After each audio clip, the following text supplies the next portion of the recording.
I'm making a drink. I made a drink for myself. This is called a Brooklyn. I guess similar to a Manhattan, but with different ingredients.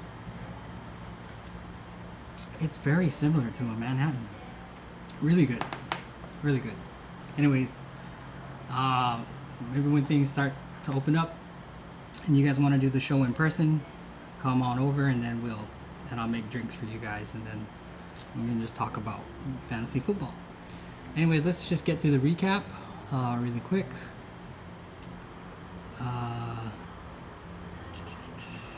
Here on the stat tracker, oh, this game was interesting. Packers versus the Cardinals. Oh my gosh. And the most wildest play was the very last play of the game. Kyler Murray was going to throw a touchdown pass to AJ Green, and AJ Green had a brain fart and didn't turn around. He just kept run blocking or whatever he was doing. So the corner on him just like, oh, a gift. Thank you. Interception. End of the game. That would have won. They would have won.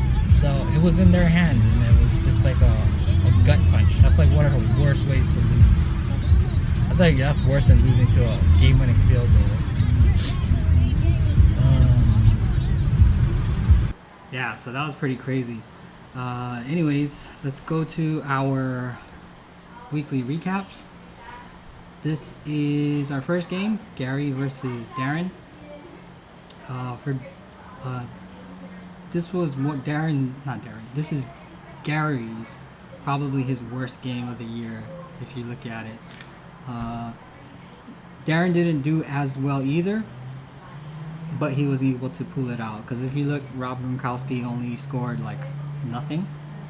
Khalif Raymond, a guy he tried to pick up. Not a bad pickup though. It was just a really bad day for them.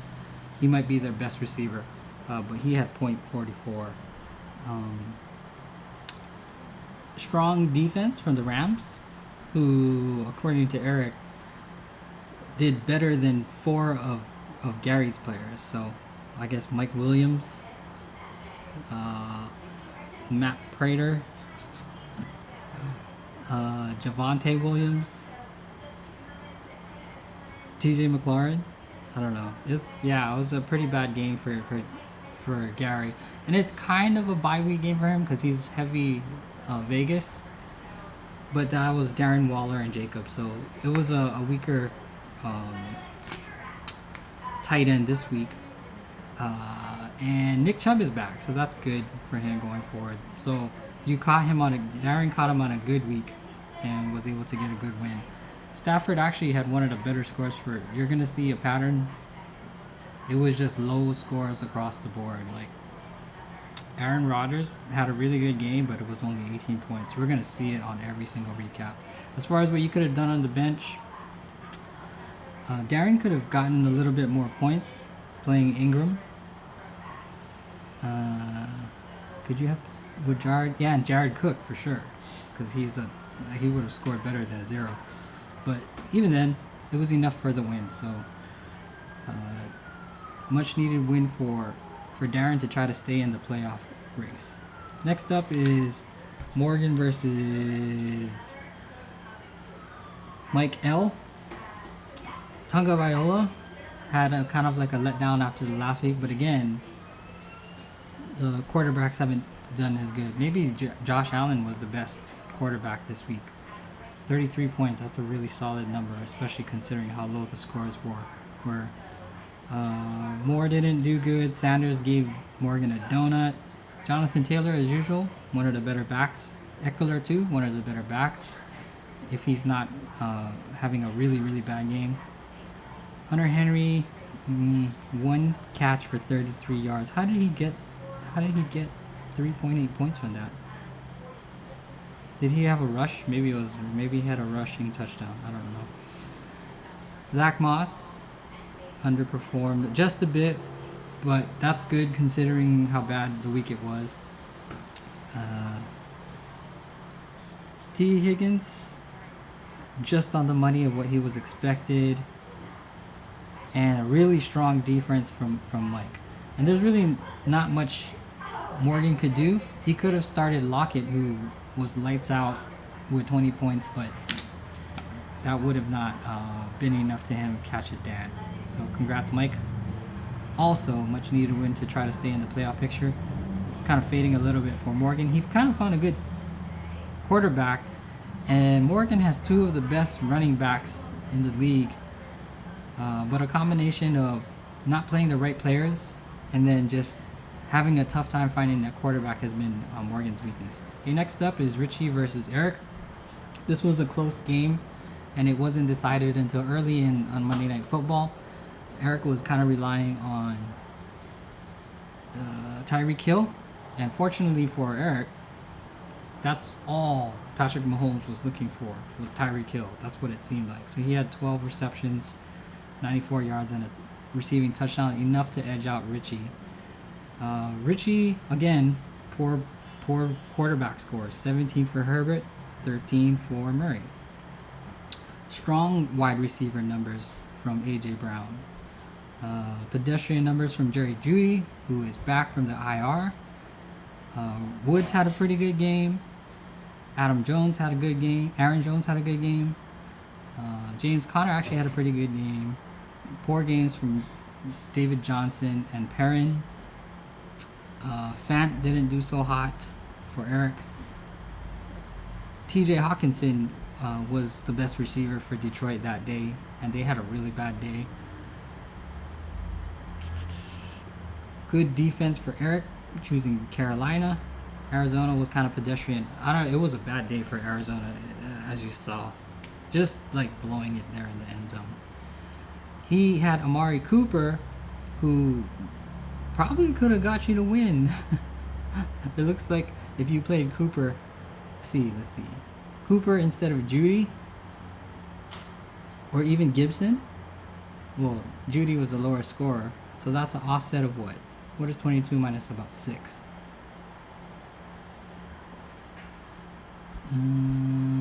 About 16 points.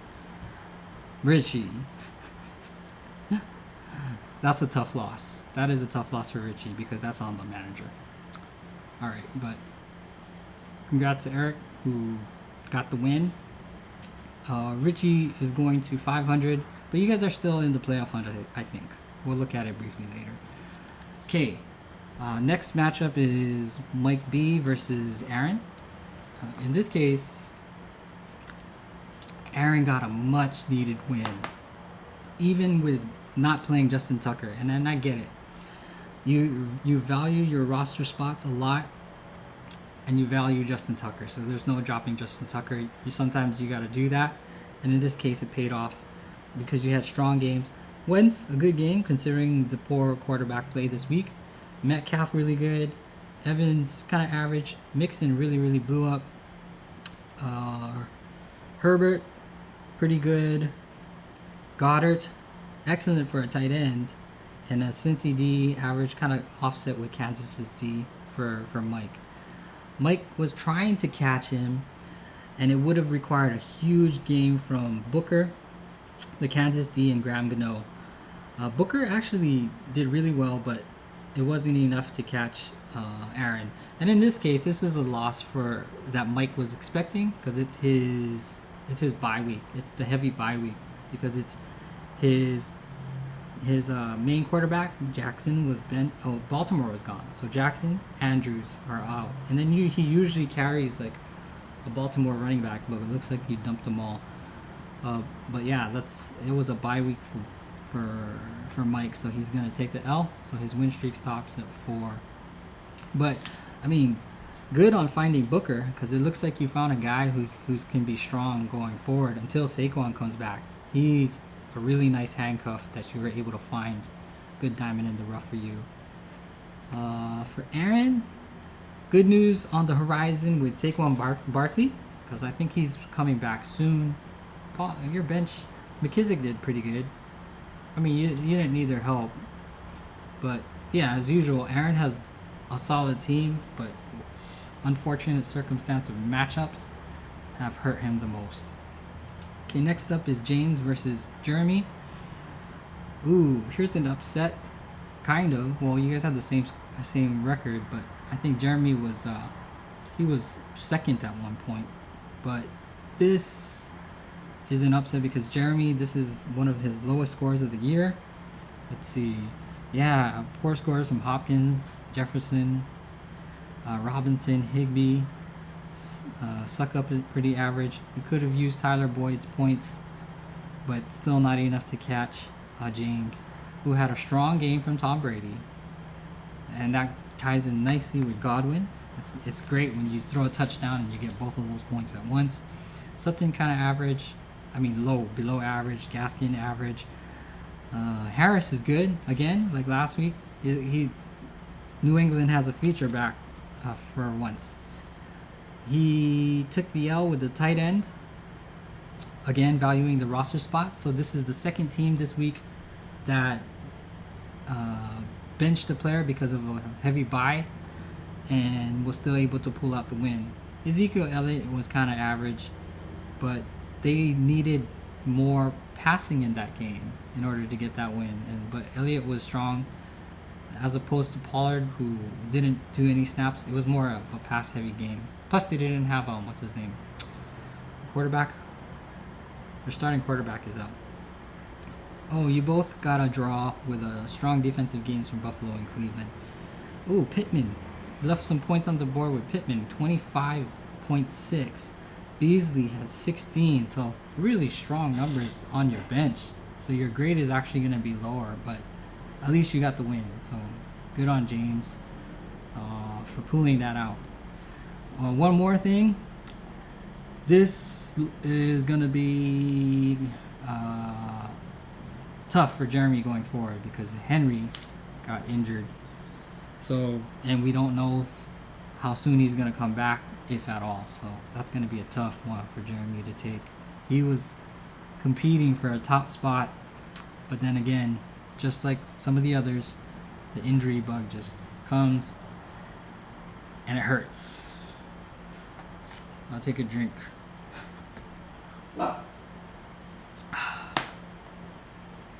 Poor Henry. And I was just like singing his praises like the past two weeks, Jeremy.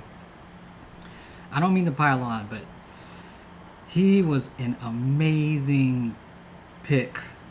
He's been the best fantasy player outside of quarterbacks the entire year. So I'm going to feel your pain.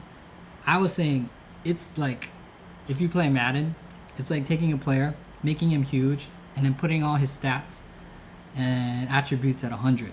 That's what it's like to watch Henry play. Tough loss. So, you actually have a strong bench to be able to fill, and you've been like wiping people out. So maybe you can still pull out some wins. It's just not going to be like blowouts like you've had the luxury of having the past in the first half of the year. And then the last game. This was too much drama for me. You see, I was projected to have 154 points. And Brad, not bad too, 135. But as you can see, the final score was 115 to 112. So Brad, I was sweating this out. Because it came down to the wire with Kansas City. Like, what were they going to do? And then you expect them to be like, just pile it on. Because they're playing the Giants, who are all injured and everything. But this kind of goes to show you how badly Kansas City is this year. I mean, they're still putting up fantasy points, but I don't know if they're even going to be able to make the playoffs. But anyways, let's look at what we were able to accomplish. Again, for Brad, you got bit by a bad quarterback week, 12 points. David Johnson, right about his target, pretty good. Or Derek Johnson? Derek Johnson, I don't know. Randall Cobb, pretty strong numbers. That touchdown really helped. Collins, kind of below average.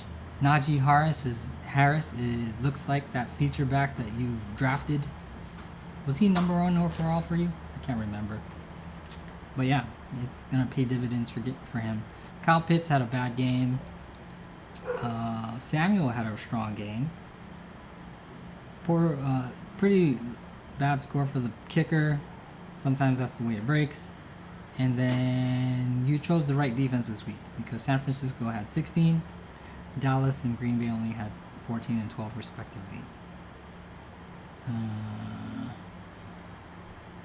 I left a lot of points on the board with Michael Carter.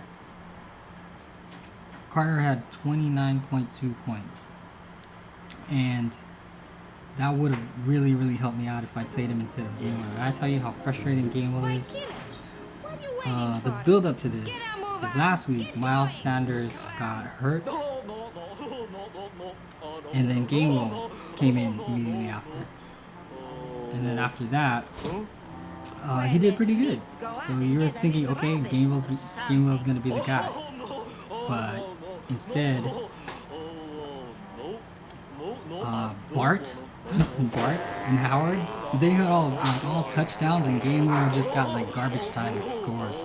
So this game wouldn't have been as close if I played Carter like I should have, because he looks like a real feature back.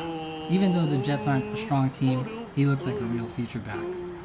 So lessons learned going forward. So there's your weekly recap for the week.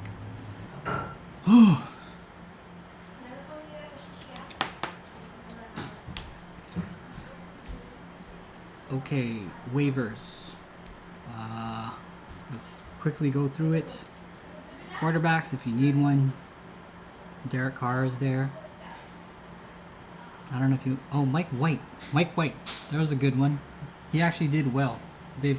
I don't know if they benched Zach Moss or whatever they did with him. Or Zach Wilson, whatever his name is. But he did a lot better because they were able to beat Cincinnati. So he's one to grab if you need one, especially if you have a guy going on IR.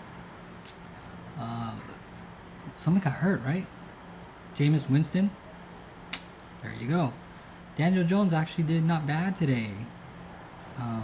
Considering, like, compared to like the other bad performances, Daniel Jones actually showed up. Yeah, so those are your quarterbacks. Let's see what else we got. Let's look at wide receivers really quick. Corey Davis, he's out. I don't know if he's coming back. Cyril Grayson, who's that? I think that's the guy who played his first game. Yes, he played his first game. So take a chance on him if you got the roster spot. Ruggs is coming off of a bye week who can be boom or bust. So there's a guy available. Deontay Harris is available. Chark is available. Devontae Parker. Oh, Chark is on IR. Forget about that. Actually, I don't know if it's the kind of IR. Oh, he's out for the season. Never mind. He's out for good. Anyways, that's your wide receivers. Okay, running backs. Let's get to the running backs. Jordan Howard. He was one of the running backs that went crazy and made Gamewell a piece of trash. Jamar Jefferson played his very first game. You might be interested in playing him because he actually is pretty talented. He just never got the reps because of who was ahead of him. Jamal Williams was out, so he got promoted and played his first game. He got the Lions' only touchdown. Stay away from Peyton Barber. Jamal Williams is the clear-cut number 2 if he's healthy, but they're on bye week next week, so just avoid that for now. Latavius Murray, Tyson Williams. Those are some Baltimore running backs. It's the wheel of running backs. Take one and maybe one will perform well. Ty Johnson actually did a really solid job. I guess they all just blew up that day. James White. Oh, he's on IR? Oh, that's why. Harris is I was thinking of Harris. Yeah, he's been on IR. Boston Scott was the other Philly running back that did really well, but again, that may be fool's gold because they both did it against Detroit.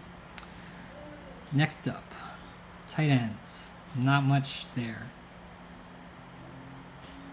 Brevin Jordan. He played his first game. Take a chance, if you will. Kickers. Bullock, Joseph, Carlson, Blankenship, and Brian Johnson all average 10 points at least. And then the defense. By average, I don't really like to look at it by average because it's so up and down. But Denver, Philly, Minnesota, Tennessee, Seattle all kind of have like high scores. Let's actually just change it up. Let's see the week. what they did for the week. Week 8 filter. See, Philly had 38, Denver had 34, Seattle had 25. That's crazy. Anyway, there's your waiver wire.